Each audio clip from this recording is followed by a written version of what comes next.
j'ai pris l'once d'or parce qu'effectivement l'once d'or habituellement est considérée comme une valeur refuge et c'est vrai qu'elle a souvent joué ce rôle. Alors l'once d'or avait déjà, selon moi, atteint les 100% de l'objectif que j'avais déterminé dans un premier temps, ces dernières semaines, ces derniers mois. Et si on prend ici une figure en triangle sous cette ligne de coup, la cassure qui s'est faite, donc libérer là aussi un potentiel, vous voyez les 100%, et les 100% représentent ici dans les 1330 $ qui ont été atteints ces derniers jours.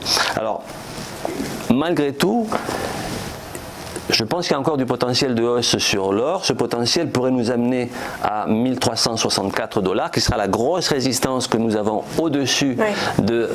voilà, c'est la grosse ligne horizontale noire que vous avez sur la partie supérieure.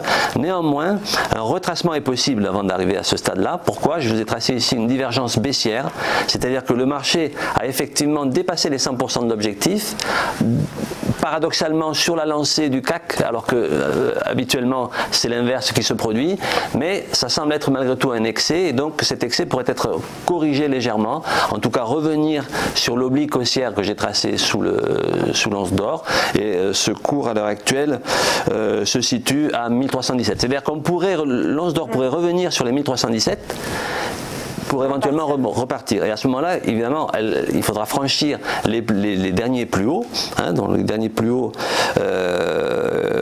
qui étaient à 1347, c'est-à-dire la mèche haute de l'extrémité, pour pouvoir prétendre aller au 100%, pardon, au 100%, à l'objectif final. 1360, c'est ça? Les 1364, exactement. 64. Tout à fait.